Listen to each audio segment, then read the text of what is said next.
Hello, are you out there? I'm Mark with Homebrew Fever Dreams, and we're going to do a little subclass review, Sin and Love.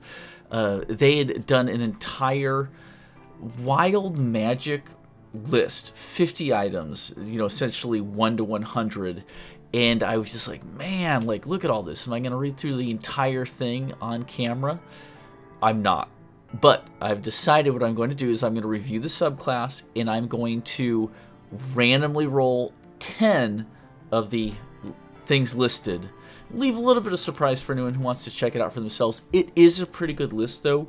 It leans towards the funnier, zany side, but quite a few of the things are just legitimately useful, marginally harmful, or neutral.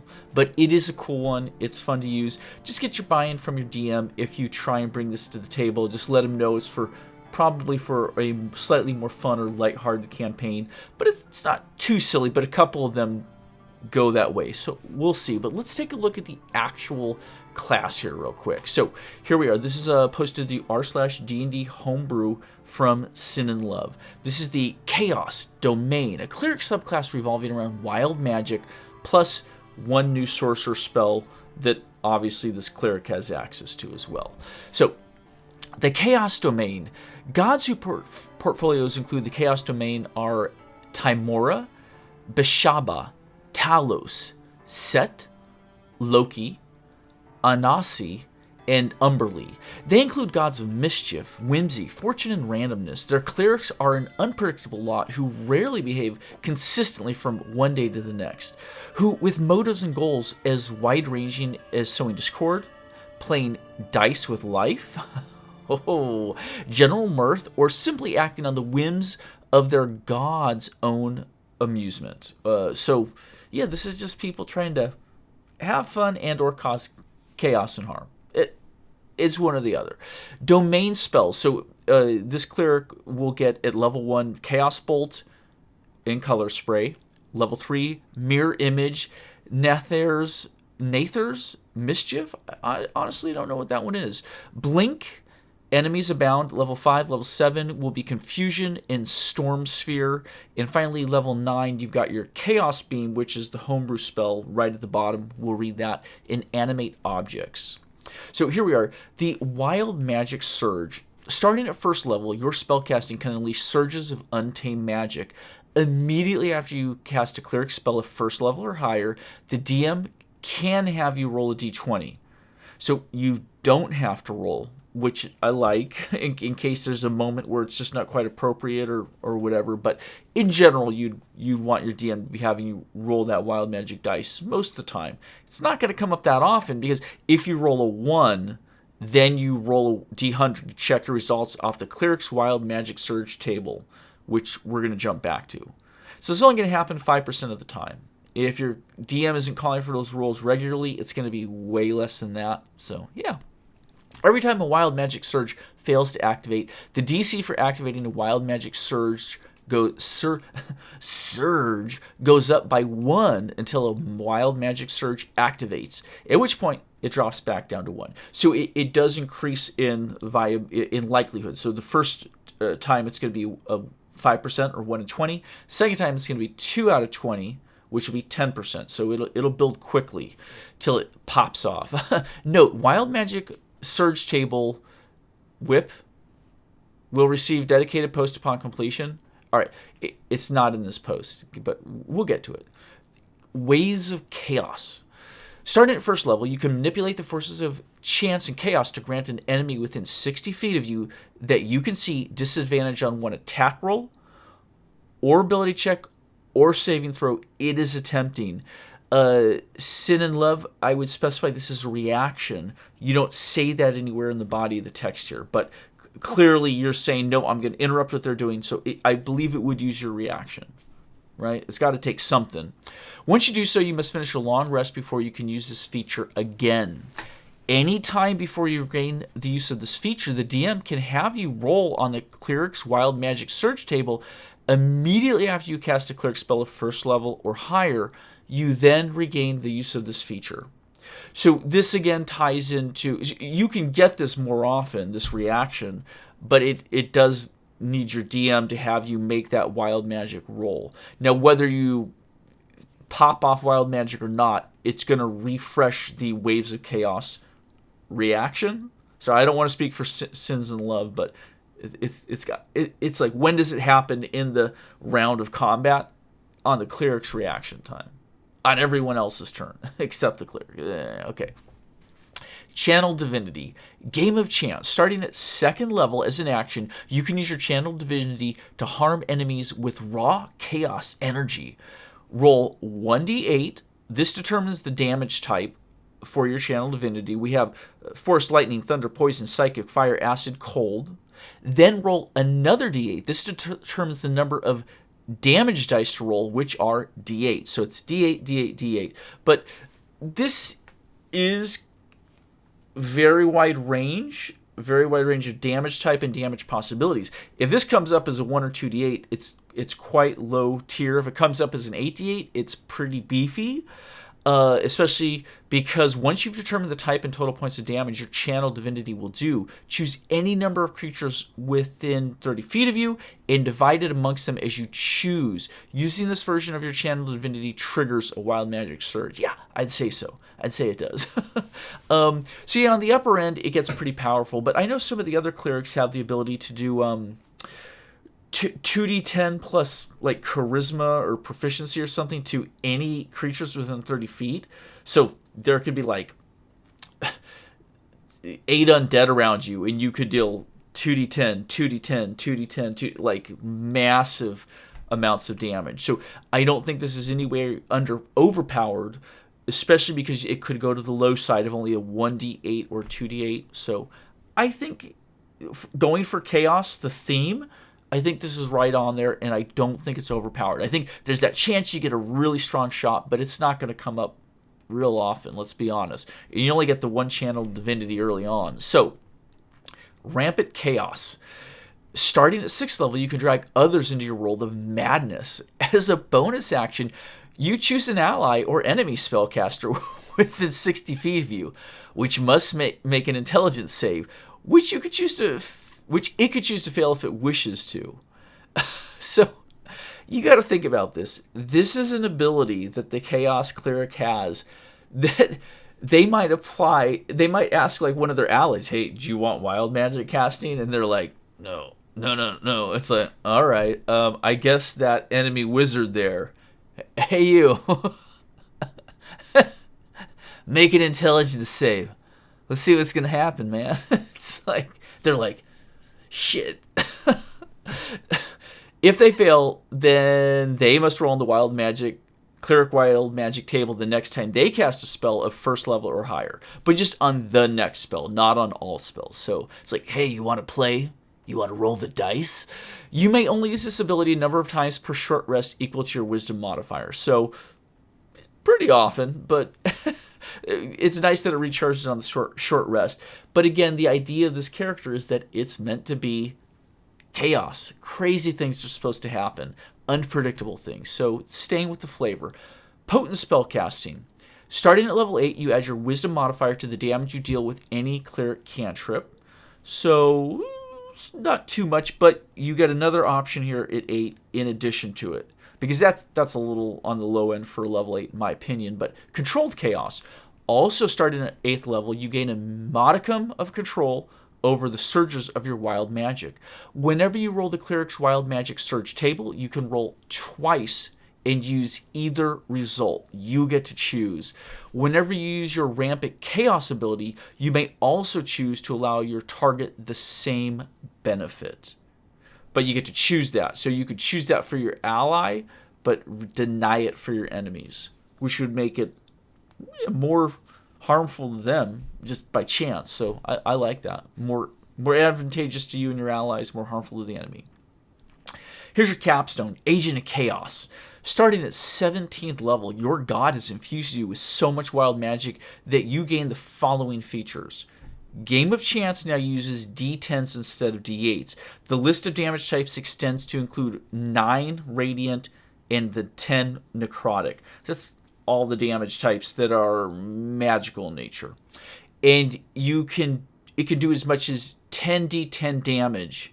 That's right. So you're rolling 10s all across the boards for the number of dice, the number of damage, the type of damage type. DD 10 to 10, yeah. You're immune to force damage. Yeah, at 17, a full immunity in force is not that common, so I don't think that's overdone. I think that's pretty cool. Whenever you finish a long rest, roll a 1d10, and it's essentially going to take you through all of the magical types except for force, which you're already immune to. You are immune to the corresponding damage type until your next long rest. And a 1 is simply a reroll on that. If you roll the same damage type as your previous long rest, then until your next long rest, whenever you or someone affected by your Rampant Chaos ability rolls on the Wild Magic Surge table, you may instead choose directly choose the result yourself. So, I'm not really good with odds, but essentially it's saying if you roll a 2 through 9 on one long rest at the start, and then on the start of the next long rest, you roll the same number. You rolled 2 2s in a row, essentially. I'm trying to think. It's like a 9 by 9? 9 times 9? 1 in 81? Is that right? Your chances of that happening? It's not very common. I mean, you'd have 2 2s, 3 3s, 4 4s, but it's contingent on what you rolled last time. They're not independent of each other. It's not like when you roll 2 6-sided dice and you get snake. Yeah, it is like the snake eyes example, because there's only one way that both ones can come up. In this case, there's only one way that a 2 and then another 2 could come up. So I think it's 1 in 81. It's pretty rare. It's hovering around 1 to 2% chances this is going to happen. I only bring that up because it is powerful if you get to choose off that table. It's like you've aligned. It's like all the tumblers on the lock have lined up perfectly and the lock clicks open. For that day, for this agent of chaos, you are tapped in and can control the good and the bad. It won't happen often, but when it does, yeah. Very cool. Great theme. Pretty easy to understand. There's a bit of extra dice rolling, but I think it's not going to come up too often to be a distraction. I think as long as your DM knows what they're getting in for and has approved the Chaos Cleric Wild Magic table, I think you're good to go with this. I think it's, if anything, probably a little underpowered, and if anything, not quite zany enough. But it looks reasonable to me and fun, honestly. So here's the new spell, the Chaos Beam. 5th level, evocation, casting time 1, action, 60-foot range, vocal, semantic, duration 1 minute, requires concentration. This is why. At a glance, you glance at a target within range. A bright beam of light fires from your eyes to the target, which must make a wisdom saving throw. The target takes 4d12 plus 8 force damage on a failed save and half as much on a successful one. So this is just an eye beam, guaranteed hit.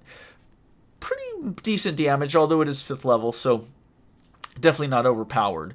On a failed save, the target also comes under the effect from the table below, determined by a number rolled on an 8-sided dice. This includes paralyzed, stunned, restrained, blinded, frightened, charmed, poisoned, deafened.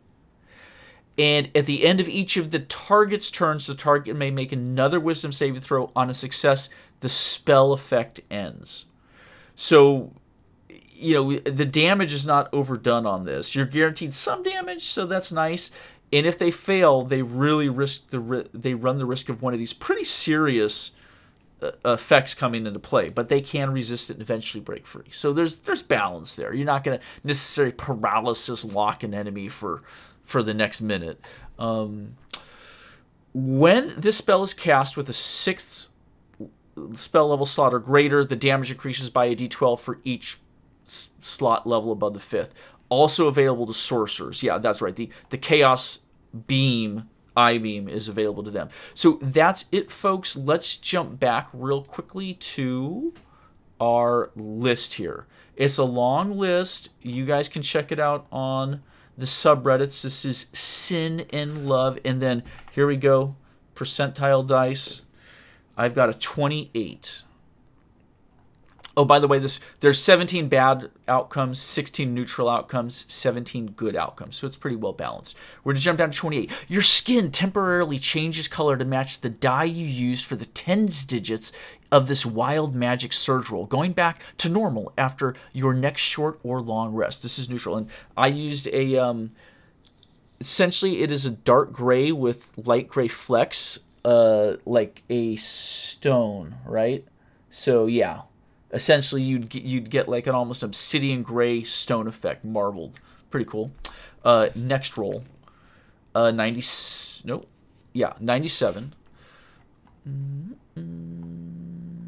Right here. You are the milkman. Your milk is delicious. You gain 1d6 bottles of milk, each of which may, as an action, be thrown to a spot within 20 feet, dealing... at which point it explodes, showering the area with what the world wants, what it deserves, dealing 1d10 fire damage to everything within 10 feet, or half as much to any creatures that pass a dexterity save. This is a good effect. Yeah, everyone wants a little milk. It's what they deserve. Yeah. 46. I'm actually glad the milkman came up. That was one of the better ones. You gain a vulnerability to a random damage type decided by the DM for 1 hour. Bad. Okay. Yeah. We go again. 81. You sprout a tank top. Your AC increases by 3, and you have 1d4 free castings of Fireball projected from a tube at the center of the top. I don't think it means that you get a tank top shirt. It might. It's up to interpretation. This is chaos, or it could be the top of a tank, like a turret with a gun that shoots up to 1d4 fireballs. I think either is completely appropriate.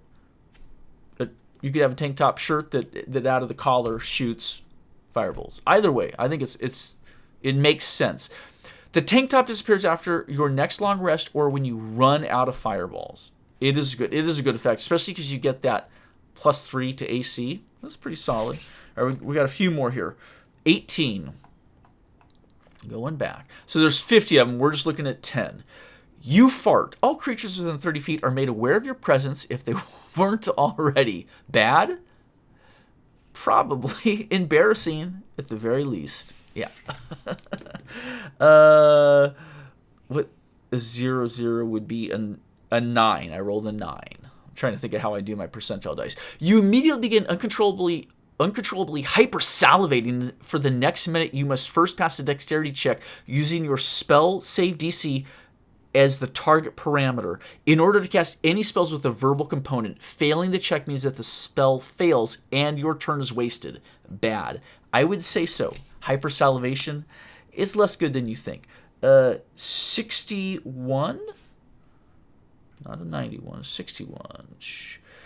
A grung at the top... A grung in a top hat and tuxedo materializes next to you, sings a song and dances, then vanishes. You now have 1d8 bardic inspiration. Good. I would say so. I can't believe how good these dice are coming up. I am legitimately rolling these, you guys. A 90. Which we haven't done yet. We'll re-roll any we've done. No, we haven't. You have intrusive thoughts involving lemons and old men. You take 3d4 psychic damage. Bad. Very bad. I think I just took psychic damage just having to read that sentence. Yeah, we're still going here. I got a 55. No, okay. Here we go. The nearest... I thought it was the greased pigs. It's not. It's the one above it. The nearest hostile creature is covered in a brood of vipers for 1d4 rounds. At the start of each of its turns, the creature takes 1d4 piercing plus 1d6 poison damage and moves its full movement in a random direction, provoking opportunity attacks. Good. Yeah, I would say so, as long as you're not afraid of snakes. 55. We're reroll. That happens. 15. A spectral image of your god manifests in front of you, then pulls a note out of its pocket, says, "Oh, whoops, wrong number," then vanishes. Neutral. We got a couple more. A 31. The 5-foot square of ground directly beneath your feet becomes rough terrain as the word "go" is carved into it, like 5-inch deep divots. You gain 200 gold. I would say the gold is just there on the ground. You're just like coins loose, and you're like, oh shit. Good. Yeah. You don't have to necessarily be able to read the language that the word go shows up in. It could just be some glyphs on the ground, like a Monopoly board and the 200 gold coins. You're like, all right, we'll do like 1 or 2 more. 64. These have all come up really good ones, because there's a couple that aren't. For 1 hour, the creatures you targeted smells like garlic. The creatures you targeted smells like garlic. Neutral. All right, we'll do 1 more. It's chaotic. I haven't been keeping that good account. Maybe this is 10 rolls, maybe not. I got a 90. Do we do 90? 90. You have yep. Okay, 1 more. 2. Oh, 2. Right? That's right. I think I'm doing double 0. I know you can do it either way. Double 0 just means 0. You just add the 1 slice. It's a 2. But how would you get 100? Oh, if it came up 0, 0, 0, you'd do 100. Yeah, got you. Okay, it's a 2. Hold on. This is our last one. If it's not a repeat, I don't think it's a repeat. Here we go, folks. A level 2 non-variant human barbarian manifests within 5 feet of you and attacks you, accusing you of turning frogs gay. He has 12 in every ability score and is equipped with a battle axe and shield. He takes no action other than to activate rage and attacking you, activating reckless attack every round. He attacks you either until you die or he dies. He disappears again after 1d4 rounds. If you kill him, then you find a restraining order, scroll of protection from good and evil, cast at first level on his corpse. The scroll turns to bacon if you try and sell it. Bad. Yeah. Very bad. I am amazed that those are some of the better ones out of there. But listen, that was only 20%. 10 out of 50, folks. So I encourage you to read the rest if you want to. I'll tell you what, if anyone gets in the comments and is like, I would like more, I would be willing to do another short video where we randomly roll 10 more of them, okay? But I want to leave an element of surprise for folks. If you watched, thank you so much. Sin and love, thank you for sharing. Thank you for being patient. And anyone else out there, I know I have, I think, 3 other people who have been waiting for a while. I haven't done anything on the channel for a couple weeks, though. I got it up to speed. I moved all the reviews over from the main channel to here. I let them all pop, and I'm going to get back into it a bit, slowly. But I will get through the list. I think I have 3 people left waiting on there. Yeah, Rune Queen, you're one of them. But yeah, we'll get those wrapped up maybe this week. I'll just knock them out, and then we'll see where we go from there. It's tough running the reviews because, quite honestly, it's a pretty limited audience. And in general, the videos are a bit longer, and a lot of people don't want to sit through 20, 30-minute videos for other people's reviews. I enjoy doing it, so don't get me wrong, and I know you guys really enjoyed the feedback. So I think in that sense, there's absolute value to it, but it is definitely a little niche channel we've carved out for ourselves. If you watched, thank you. Take care.